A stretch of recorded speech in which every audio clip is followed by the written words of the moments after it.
Well, here you go. Good morning. Welcome. Baruch atah Adonai Eloheinu melech haolam asher kitshanu b'mitzvotav v'tzivanu la'asok b'divrei Torah.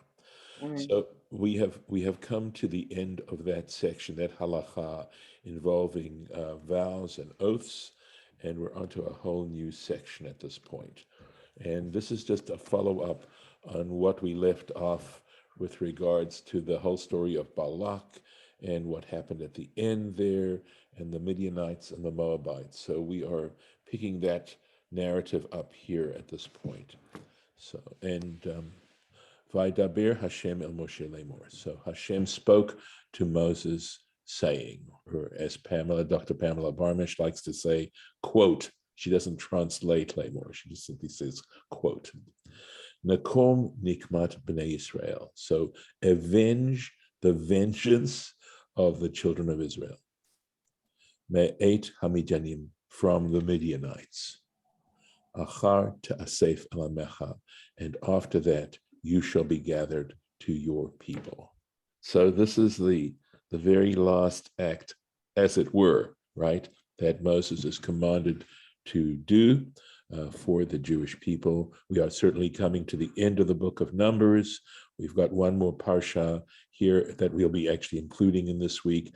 And then next, following this coming Shabbat, we will start the book of Deuteronomy, which of course is the series of 3 speeches that Moses gives to the Israelites right before his departure.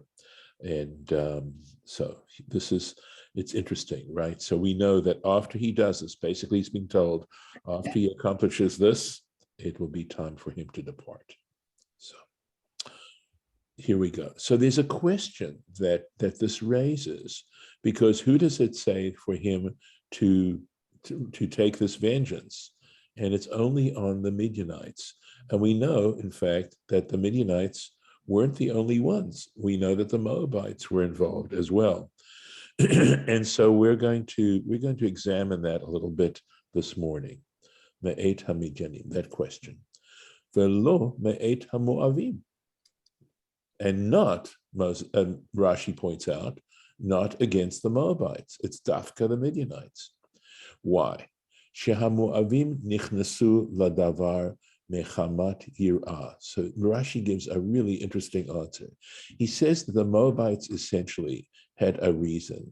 They got into this business on account of fear, that there was a reason that the Moabites wanted to defend themselves against what they saw was an attack on the part of the Israelites. So they had a reason. Shahayu yireim behem, because they feared them. Shehayu sholalim otam, that they would plunder them.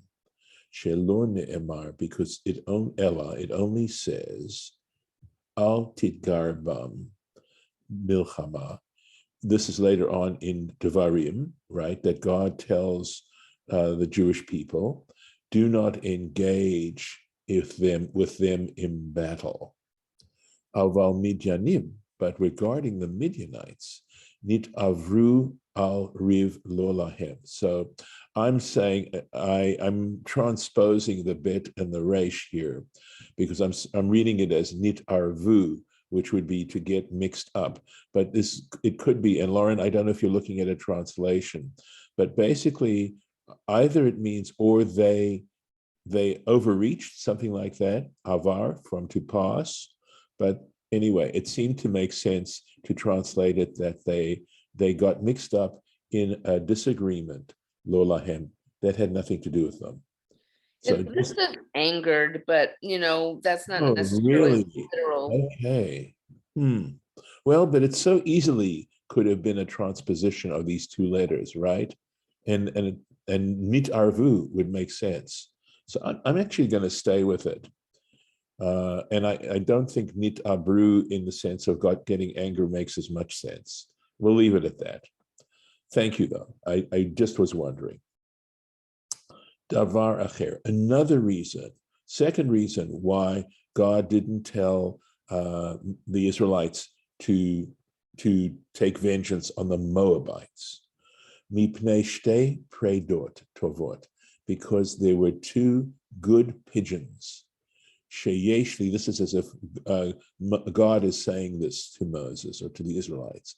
I have two good pigeons, lehotzi mehem, that are going to descend from them, that are going to come out of them, or to bring out from them, right? I have two pigeons that I have to bring out from them. Ruth HaMoaviyah, Ruth the Moabitess, the Naamah HaAmmonit, and Naamah the Ammonite.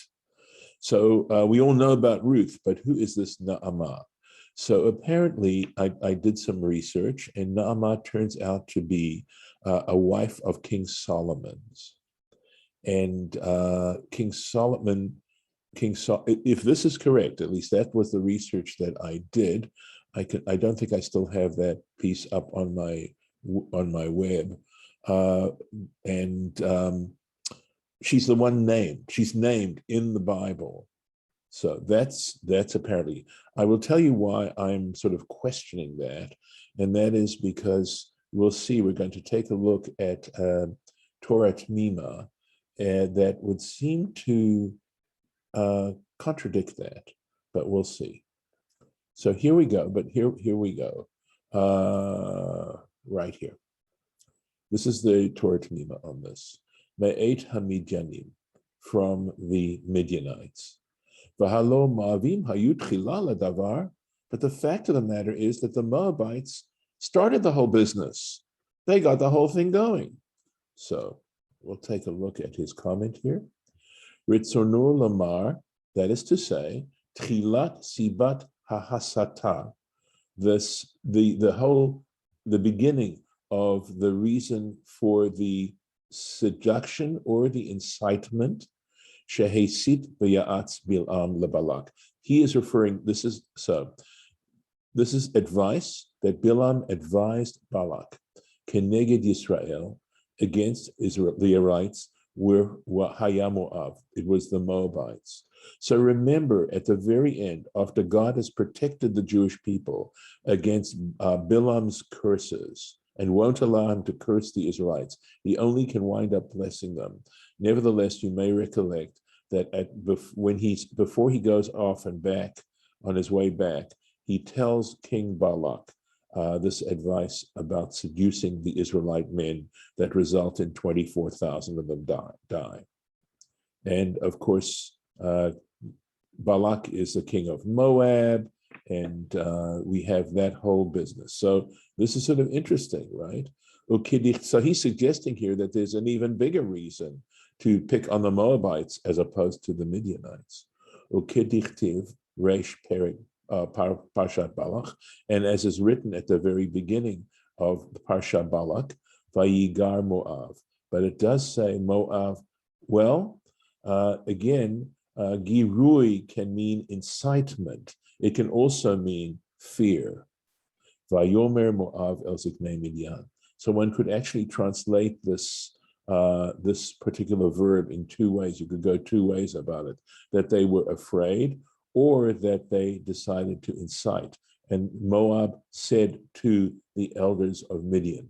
So the point about this, of course, is they started the business. But the text says to go after the Midianites and not the Moabites. Correct. That is the whole point, Lauren. It seemed like this was saying that there's more reason to go after the Moabites. Correct. That's the difficulty. In other words, they're questioning why are they told to go after the Midianites and not the Moabites? That is exactly the point. Do you understand now? Kind of.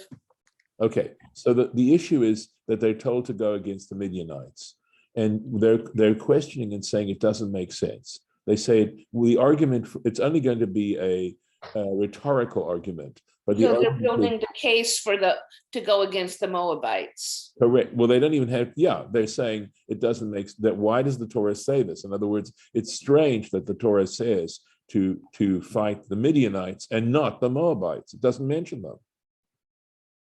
And then it's saying, after all, in some senses, it would make more sense to go after the Moabites because they're the ones who got the whole thing started. Right. but they're coming up with two reasons why not. One is that the Moabites had some reason to do what they did. At least this is what Rashi's saying. And the second reason is that there were two worthy people that were going to come out of the Moabites. So that's why. So let's take a look. So Ella, however, she'asu shalom im Midian v'hilachem b'Yisrael. So what they did, right? They instead made peace with Midian. Remember, we had read how the Moabites and the Midianites were rivals for years and years and years. They were deadly rivals, but because of the Moabites' fear of the Israelites and their need to find, it's the enemy of my enemy is my friend kind of thing. So they made peace. They made a treaty with Midian, Lehir Lachem b'Yisrael, so as to wage war with Israel. V'lama ne'emar Midianim. So why is it the Midianites that the Israelites have to go and fight? Shahayu mitdainim im Yisrael. Okay, so we have to look at what this mitdainim has to do. So it could have to do, and for some reason I don't have the translation here, but I apologize. I'm going to have to look at. Okay, we're going to look at the Torah Temimah and see how he works with this. So the word madon, right? Madon has to do with to cause strife, and mitdainim could mean they cause strife or they were constantly in strife with the Israelites. It doesn't sound like a sufficient reason, but let's take a look at Torah Temimah's statement here. Here we go. Here we are. Shahaya lahem din umadon im Yisrael. So in other words, they were going into a judgment and a strife with the Israelites. Umadon, and he points out that the word madon im Midian, with the word Midian, hayu lashon nofel al lashon, that it's a pun, right? So they're punning on the word Midian, and with the word mitdayanim. V'lachen nikrat hamnikama al shem Midian, and that's why this whole the nikama, the vengeance, was named for the Midianites. And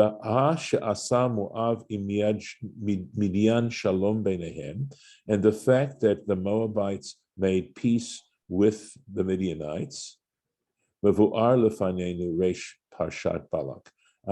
it's explained earlier on in Parshat Balak. We've already dealt with this, right? The fact that they made peace.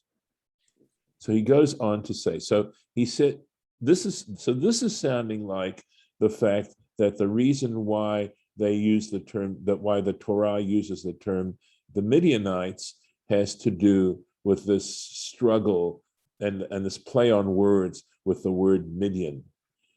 But we know what we've just read is that it's understood, at least there's certainly an interpretation that says the Dafka, the Midianites, and not the Moabites. So let's go on. We'll press on. The Iyen Bayalkut, and take a look at the Yalkut. The Yalkut Shimoni is a midrash on the entire Bible, and there's some original interpretations in that work.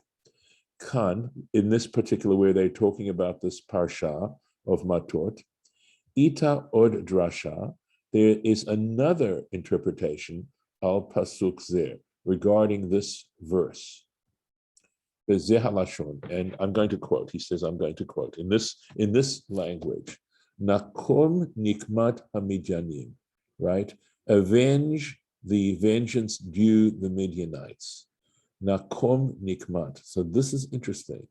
He says, looking at the fact that there's a duplication of the word nakom nikmat, achat keneged Midian, one nekama against Midian, v'achat keneged Moav, and another one which is against Moab. So the Yalkut Shimoni, this is consistent now with what appears to be the meaning of what the Torah Temimah is saying, is that we shouldn't understand Dafka, the Midianites. We should understand that it's simply naming. So his point about it is that this was called the Midianite War only because of this play on words on the word Midian and Middayin, okay? But in fact, the Moabites were in fact included. They were included. So we have a dispute here. We have a disagreement. V'halo haya tchila be'etzatra al Yisrael. And in fact, okay, wasn't Moab the one who began this evil advice regarding Israel, against the children of Israel. Uma nishtane Midian mi Moab. So now this seems to go in another direction, right? In other words, we have one interpretation that says that Nakon Nikmat has to do with the Moabites, and now there's an argument against that, right? There's a refutation, an attempt to refute that by saying, well, Moab was the first with regard to this evil advice regarding the Israelites. And so it's saying, well, why? Perhaps it's saying here, well, why not just the Moabites? Because they're the ones who started this whole thing. Uma nishtane Midian mi Moab. So how is Midian different from Moab? Shene'emar nakom me'et ha-Midyanim, that it says to take revenge only against the Midianites. Uba Moab kativ, whereas with the Moabites, it's written, alt tetzar et Moab, or don't trouble Moab. Don't give them tzoros. Ela shahaya David atid. So here we go. So they're trying to clarify this sort of mess that's going on here. So Ela shahaya David atid latzet mivoav. But the fact is that King David would eventually descend from Moab. Amar le HaKadosh Baruch Hu l'Israel. So the Holy One, blessed be He, said to the Israelites, Himtinu li, wait for me. So wait for me, implying that it wasn't that they wouldn't eventually avenge the Moabites. It's just that it was put on hold. Mitzi'ah yeshli beinehem. I have this is something, mitzi'ah, a mitzi'ah is something that you find, okay? It's like something precious. There's something precious that I have among them. Ekachena mehem.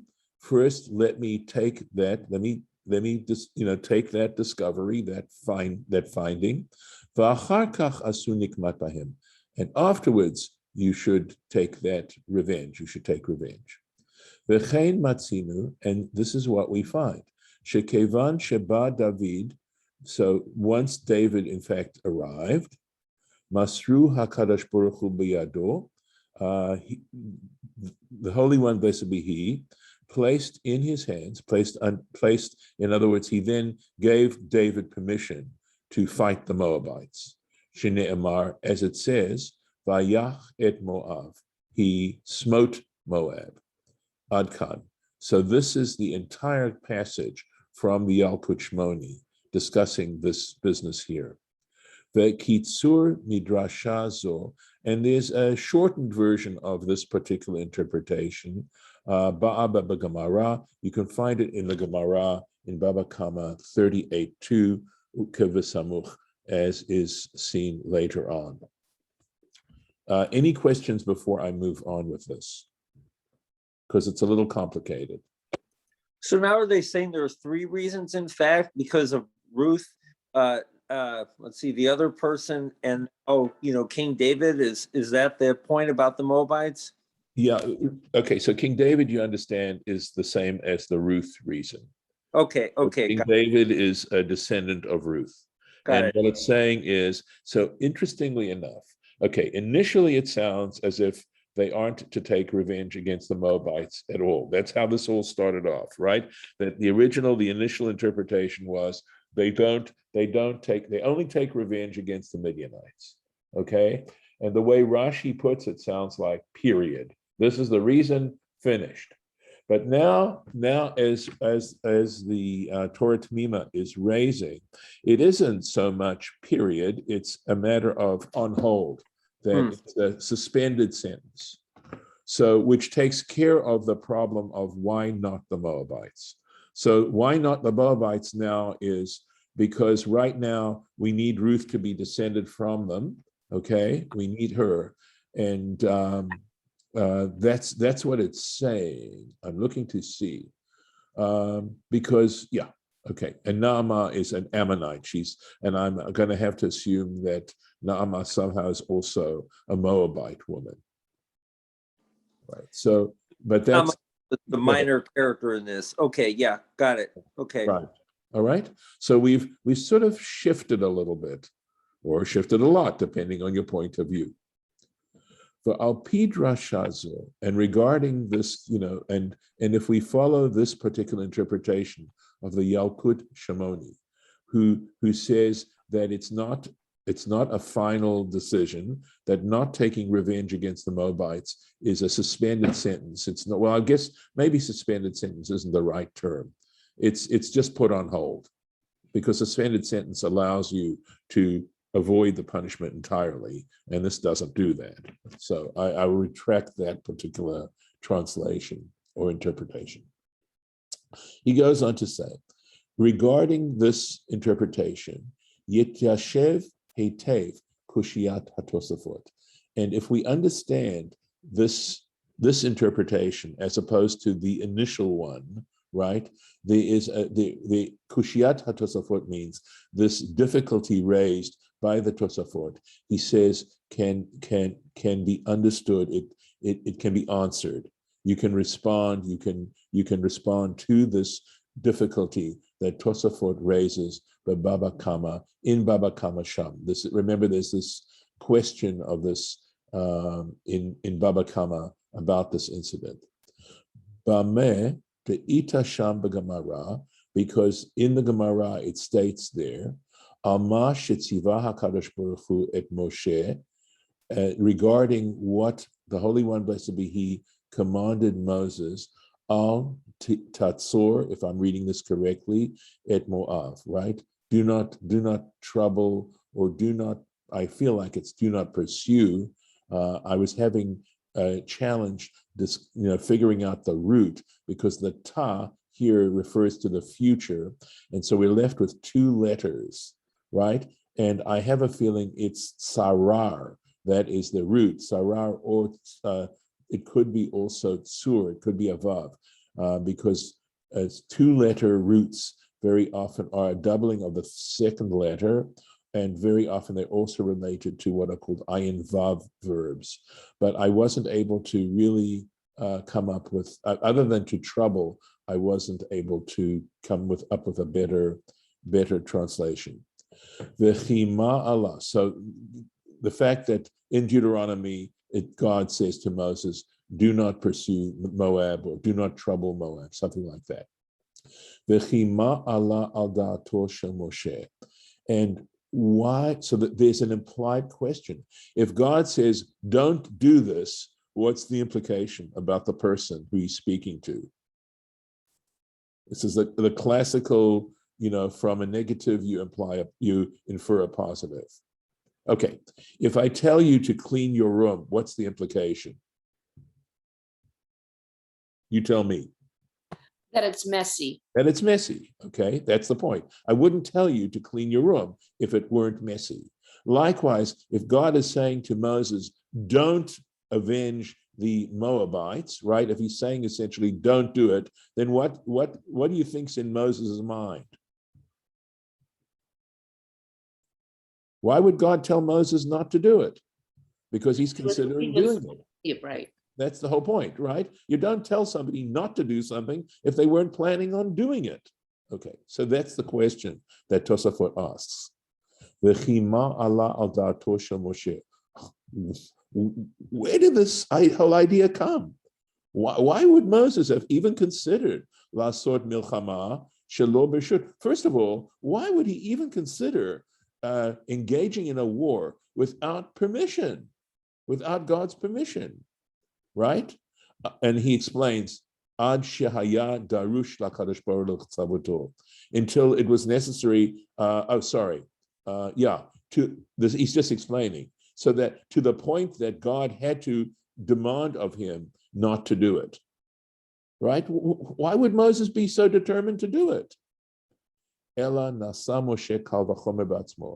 What happened was Moses made an a fortiori argument himself.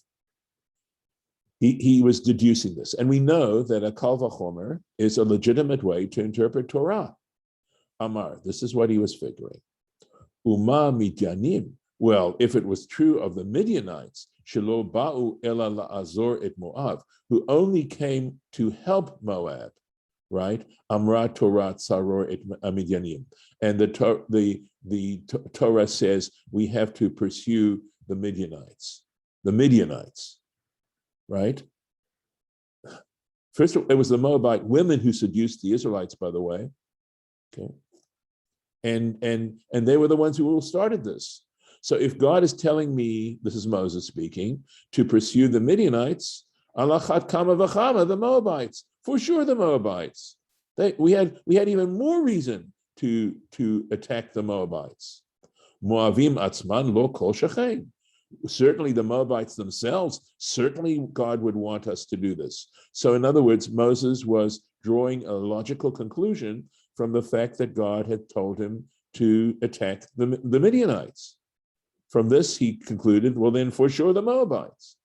Amar lo HaKadosh Baruch Hu, and for this reason, the Holy One, blessed be He, says to him, Lo keshe alta al da'atcha, alta al da'ati. What you figured, I didn't figure. That wasn't all of it, right? What you concluded, I didn't conclude. God is saying to Moses, Shtei predot tovot yesh li l'tzi mehem. And here we go. I have God says to Moses, I have a reason that I didn't say it, right? Forget the kal vachomer. I have two good pigeons to bring out from them. Ruth ha'Moabit, ha'Moaviyah, Ruth the Moabitess, the Nama ha'Ammonit, and Nama the Ammonite. Adkan, this is it. Okay. The Hikshu HaTosafot, and the difficulty that the Tosafot raise, Mima de Amar be Midrash Rabbah, from what is stated in the Midrash Rabbah, de Keshe Shalach David et Yoav el Aram Naharaim, that when David sent Yoav, his general, his chief general, to Aram Naharaim would be Mesopotamia, the El Aram Tzova, I believe, is the area around Syria. Paga b'Moavim. Joab met Moabites. Uvikesh la'abdan. And Job wanted to destroy them. Veheviu lo istraot. And the Moabites brought him te'udot, that's the explanation of istraot, certificates, shelahem, that they owned, al titzar et Moav, that it said there, do not pursue the Moabites, or do not trouble the Moabites. The Heshiv David, and David responded. Rabbi, it's 9:59. Oh wow, I had no. I mean idea. 7:59 your time. No, I Sorry. understand. It's okay. Anyway, I'm sorry. I also have to abruptly go and join a family Skype. No problem. I mean Zoom. Thank you. Sorry about that. No. I'm so glad you did, because I didn't hear my alarm go off. Let me put this in here. Wow, the time went very good, very quickly. So I'm going to put the little marking in here, and hopefully you will enjoy finishing this up. It finishes up here.